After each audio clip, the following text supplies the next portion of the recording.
حضرت حسین رضی اللہ تعالیٰ عنہ کا موقف یہ تھا کہ میں یزید جیسے آدمی کے ہاتھ پر بیعت کرنے کے لیے تیار، بولو بھائی، نہیں، میں نہیں بیعت کرتا اس کے ہاتھ، کیونکہ یزید کے بارے میں خبریں تھیں، بعض کہتے تھے شراب پیتا ہے۔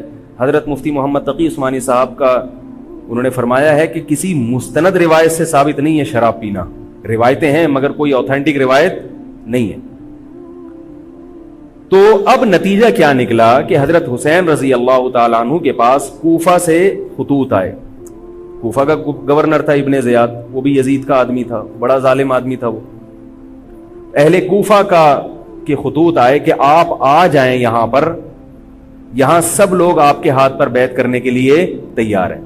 حضرت حسین کا خیال یہ تھا کہ اگر یہ سب تیار ہیں تو یزید کی حکومت بغیر لڑائی کے، بغیر بڑے قتال کے، مسلمانوں کے خون خرابے کے بغیر ختم ہو سکتی ہے۔ آئی بات سمجھ میں؟ جو انفارمیشن آپ کو ملی تھی، جو نالج آپ کو ملی تھی، وہ نالج غلط تھی۔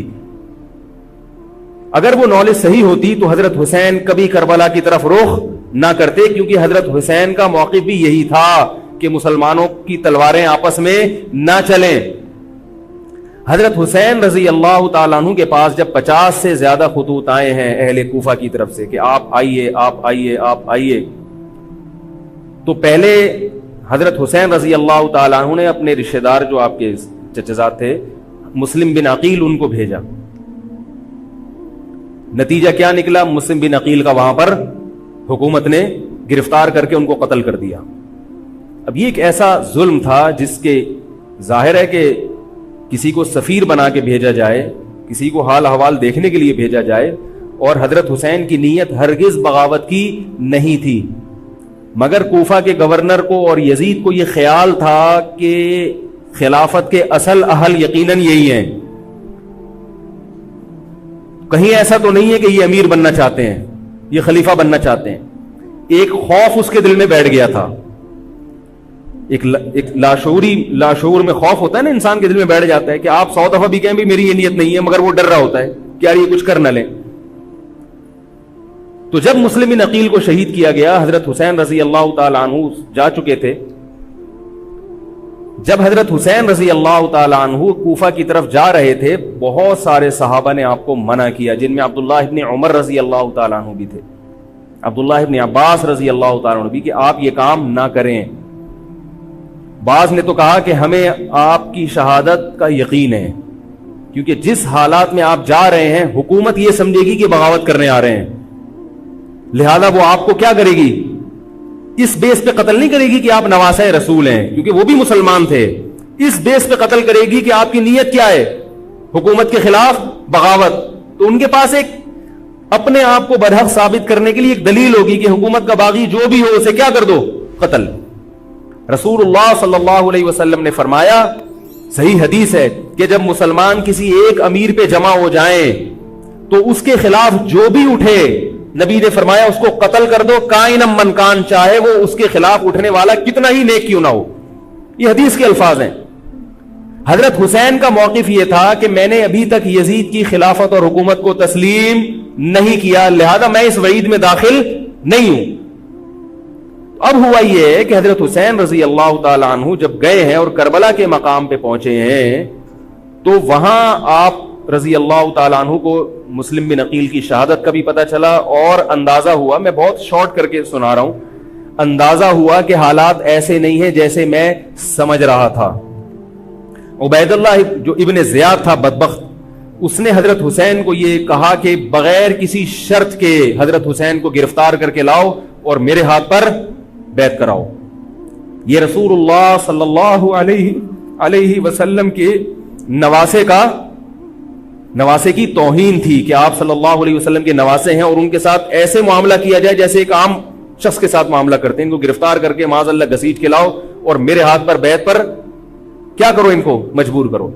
حضرت حسین رضی اللہ تعالیٰ عنہ کا کربلا کے میدان میں موقف یہ تھا کہ میں اگر بیعت ہوں گا تو ڈائریکٹ یزید کے ہاتھ پہ بیعت ہوں گا جو مسلمانوں کا خلیفہ ہے، ابن زیاد کے ہاتھ پر بیعت نہیں ہوں گا۔ یہ بھی اس تاریخ کا ایک اہم پہلو ہے کہ حضرت حسین نے کوفہ جانے کا ارادہ ترک کر دیا اور کربلا سے شام جانے کا آپ رضی اللہ تعالیٰ عنہ نے ارادہ کر لیا. اور بعض مورخین نے لکھا ہے کہ حضرت حسین جو واپس آ رہے تھے تو وہ کربلا سے گزر رہے تھے, وہ واپسی کا راستہ ہی شام کا راستہ ہے. نہیں یاری بات میرا خیال ہے سمجھ, وہ جس ٹریک پر چل رہے تھے وہ راستہ کون سا ہے, وہ شام کو جاتا ہے. یہ اس کی علامت ہے کہ آپ یزید سے ملاقات کے لیے, مذاکرات کے لیے تیار, بولو بھائی, ہو چکے تھے. کہ میں خود براہ راست یزید سے مل کے حال احوال دیکھتا ہوں, اگر مجھے سمجھ میں آئے تو میں اس کے ہاتھ میں بیعت ہو جاؤں گا. حضرت حسین رضی اللہ تعالی عنہ کا مقصد حکومت کے خلاف تلوار اٹھانا, بولو بھائی, نہیں تھا, ورنہ وہ اس کے لیے تیار نہ ہوتے. مگر جو ابن زیاد تھا اس نے حضرت حسین رضی اللہ تعالی عنہ اور آپ کے ساتھ جتنے اہل بیت تھے ان پر ظلم یہ کیا اس بدبخت نے کہ اس نے انہیں شام جانے کا راستہ نہیں دیا, اور اس میں اپنی توہین محسوس کی کہ میرے ہاتھ پر بیعت کیوں نہیں ہو رہے, اور لشکر بھیجا جس لشکر نے چاروں طرف سے حضرت حسین رضی اللہ تعالیٰ عنہ کو گھیرا. حضرت حسین نے کہا کہ میں عزت کی جو موت ہے اس کو ذلت کی زندگی پر ترجیح دیتا ہوں. کوئی بھی غیرت مند ہوتا تو اس وقت یہی کرتا کہ بھئی جب میں اپنے دعوے سے بھی دستبردار ہو گیا اور میں شام جانے کے لیے بھی تیار ہو گیا, اب میرا راستہ روکنے کی کیا حقیقت ہے. اللہ تعالی کوفہ کے گورنر کے ذریعے حضرت حسین کا قتل کروانا چاہتے تھے تاکہ اس کی بدبختی ساری دنیا کے سامنے ظاہر ہو جائے. اگر حضرت حسین پھر بھی تلوار چلاتے, پھر بھی لڑتے, تو حضرت حسین پر یہ الزام لگایا جا سکتا تھا کہ معاذ اللہ آپ باغیوں میں ہیں. تو اللہ تعالیٰ نے اپنے نبی کے نواسے کو اس الزام سے محفوظ رکھا اور آپ نے لڑائی کا ارادہ ترک کر دیا. حضرت حسین نے کربلا کے میدان میں جو لڑائی لڑی ہے وہ اقدامی لڑائی نہیں تھی, وہ دفاعی لڑائی تھی. دیکھو جب حکومت آپ کو گھیر لے چاروں طرف سے, آپ کہیں ٹھیک ہے بھائی میں لڑائی سے دستبردار ہوتا ہوں, مجھے میرے گھر جانے دو. حضرت حسین کا ایک مطالبہ یہ بھی تھا کہ یا تو مجھے واپس جانے دو مدینہ, میں جہاں سے آیا ہوں وہیں جا رہا ہوں واپس, مکہ جانے دو یا مدینہ جانے دو. ان کا ایک مطالبہ تھا کہ نہیں, ان کو گرفتار کر کے لاؤ اور زبردستی ہمارے ہاتھ پر بیعت کراؤ. یہ ظلم تھا. نتیجہ کیا نکلا ہے کہ کربلا کے میدان میں آپ کو گھیر کر آپ کو بھی شہید کر دیا گیا, اور جتنے اہل بیت تھے مرد سوائے امام زین العابدین کے جو حضرت حسین رضی اللہ, حضرت حسن کے بیٹے تھے, ان کے علاوہ جتنے بھی اہل بیت تھے ان سب کو قتل کر دیا گیا. اور یہ اسلامی تاریخ پر ایک بدنما داغ ہے یہ واقعہ کہ ایک اسلامی حکومت تھی اور اس کے اسلامی حکمران تھے, اور ان حکمرانوں کے ہاتھوں محمد صلی اللہ علیہ وسلم کے نواسے کا سر جو ہے وہ گردن اڑائی گئی ہے. مجھ سے خدا کی قسم یہ الفاظ ادا نہیں ہو رہے, میں اپنے جذبات پہ بہت زیادہ کنٹرول کر رہا ہوں. وہ منظر کیا ہوگا کہ جب نبی صلی اللہ علیہ وسلم کے نواسے, آپ صلی اللہ علیہ وسلم کے نواسے کی گردن اڑائی گئی ہوگی. تو یہ بہت ایک اسلامی تاریخ میں ایک بدترین واقعہ ہے. لیکن بات یہ ہے کہ جب یہ واقعہ ہو گیا اور قتل کر دیا گیا, باقی جتنے بھی جو زندہ بچے تھے اہل بیت وہ یزید کے پاس لے جائے گئے. روایات میں آتا ہے کہ یزید نے ان کا اکرام کیا اور ان کو عزت کے ساتھ تحفے تحائف دے کر واپس کیا. یہ جو کربلا کے واقعات میں جو ظلم کی داستانیں اضافی بیان کی جاتی ہیں, اس کا مستند تاریخی روایات سے کوئی ثبوت, بولو بھائی, نہیں ملتا. اب لوگوں نے اپنی دکانیں چمکا لی ہیں, پانی نہیں تھا, کئی دنوں سے کھانا نہیں ملا. صحیح روایات سے ثابت ہے کہ حضرت حسین رضی اللہ تعالیٰ عنہ کربلا کے میدان میں وضو کر کے نماز پڑھتے تھے, تو پانی تھا تو. اور بعض نے یہ کہا کہ اہل بیت کی عورتوں کی عزتیں اچھالی گئی ہیں. آپ اس طرح کی باتیں کر کے اہل بیت سے محبت کا اظہار کر رہے ہو یا ان کی توہین کر رہے ہو؟ بولو بھائی. اگر کوئی عزت دار پاک دامن عورت ہو, بالفرض اس کی عزت پہ ڈاکہ ڈلتا ہے بالفرض, تو آپ اس بات کو چھپاؤ گے نا, آپ جھوٹ بولو گے, بولو گے نہیں بھائی اس کی عزت پہ کوئی آنچ نہیں آئی ہے. کیونکہ جب عورت کی عزت کو آپ کوئی تار تار کر دے اور آپ ممبر پہ بیٹھ کے اس کو بتا دو, تو وہ عزت تار تار ہونے سے اتنی بے عزتی نہیں ہوگی جتنی اس بات کو بیان کرنے سے اس کی بے عزتی ہوگی. حقیقت یہ ہے کہ کسی مستند روایت سے ثابت نہیں ہے کہ اہل بیت کی عورتوں کی عزتوں کو اچھالا گیا. وہ نبی کے گھرانے کی عورتیں تھیں, ان کا ناخن بھی کوئی نامحرم مرد نہیں دیکھ پاتا تھا. دوپٹہ اتر گیا زینب کا اور زینب کی چادر چھن گئی. یہ سب غلط ہے, یہ سب من گھڑت باتیں ہیں. چونکہ وہ بہرحال مسلمان تھے جو حضرت حسین کے خلاف لڑ رہے تھے, ظالم تھے, اس میں کوئی شک نہیں ہے. اس سے بڑا ظلم اس کائنات میں ہوا نہیں ہوگا کہ ایک شخص جو اپنے آپ کو مسلمان کہتا ہے اور وہ نبی کے نواسے کو قتل کر دے اور اہل بیت کو قتل کر دے. اسلامی سیاست میں اتنی گندی تاریخ ہمیں کبھی بھی نہیں ملتی. حضرت عثمان کا بھی قتل ہوا, وہ بھی بہت بڑا ظلم تھا, مگر یہ ظلم اس ظلم کی نوعیت سے بڑھ کر تھا, کیونکہ حضرت عثمان کا قتل حکومت کے ہاتھوں نہیں ہوا ہے, باغیوں کے ہاتھوں ہوا ہے.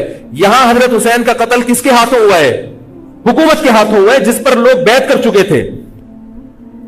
تو یہ اسلامی تاریخ میں ایک بہت بڑا بدنما داغ ہے, مگر اس کو بیان جس انداز سے کیا جاتا ہے اور جتنے قصے کہانیاں من گھڑت سنائے جاتے ہیں ان کا حقیقت سے تعلق نہیں ہے. ہماری نظر میں چاہے پانی بند کیا ہو یا نہیں کیا ہو, کھانا ملا ہو یا نہیں ملا ہو, ہماری نظر میں حضرت حسین رضی اللہ تعالی عنہ کا سر قلم کر دینا ہی کائنات کا بدترین ظلم ہے. یہی ایسا ظلم ہے کہ جس پر جتنا غم کیا جائے کم ہے. غم منایا نہیں, غم کیا جائے. منانا الگ چیز ہے, غمزدہ ہونا الگ چیز ہے.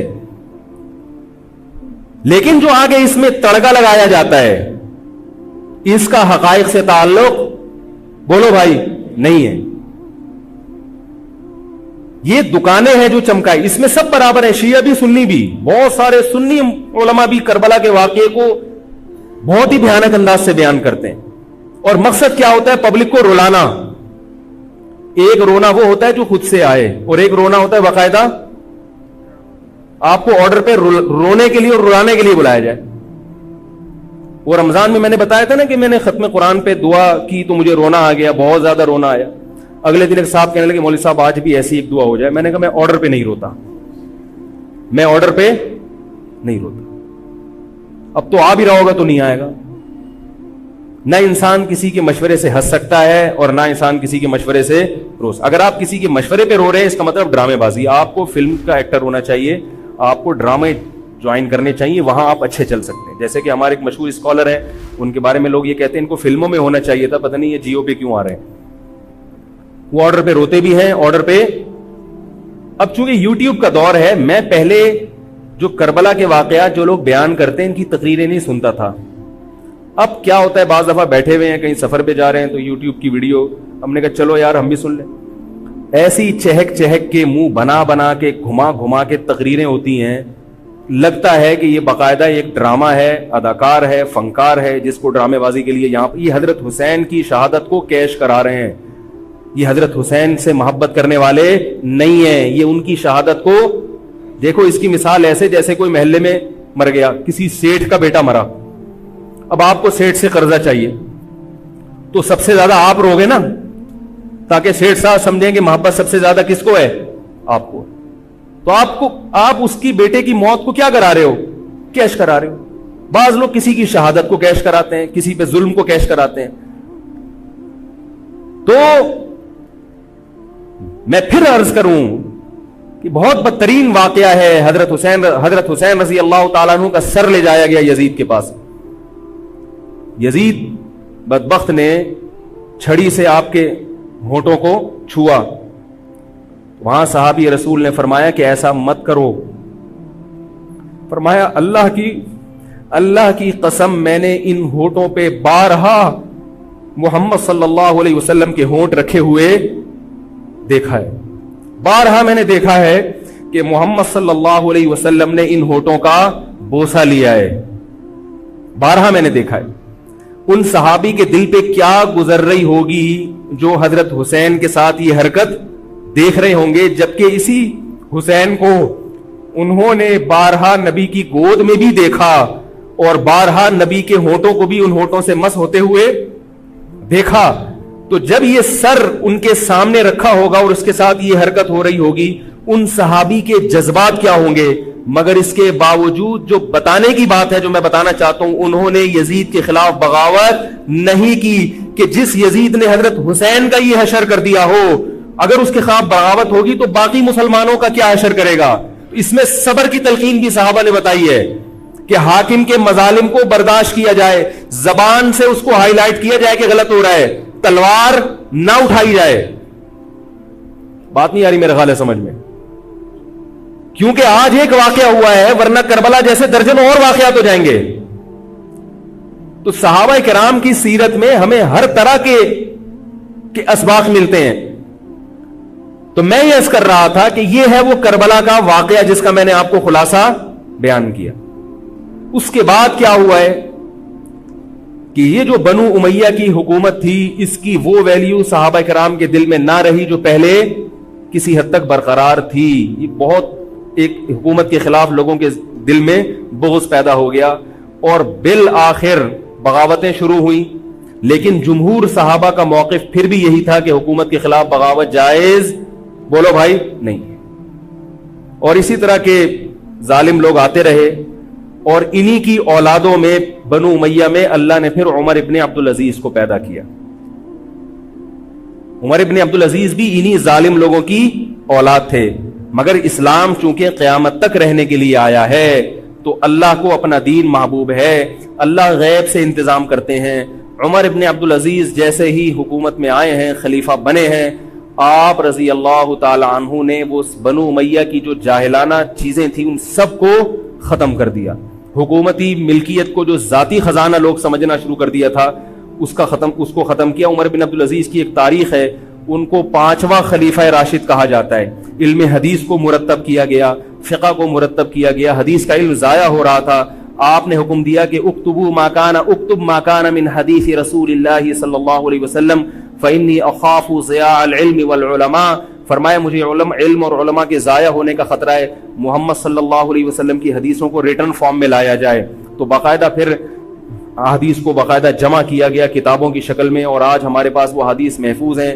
فقہائے کرام کا دور آیا تو اللہ تعالیٰ نے حضرت عمر بن عبدالعزیز کے دور میں امت کو الحمدللہ دوبارہ جمع کر دیا. عمر بن عبدالعزیز کے بعد پھر بغاوتیں ہوئیں, بالآخر بنو امیہ کی حکومت کا خاتمہ ہوا, بنو عباس کی حکومت آئی.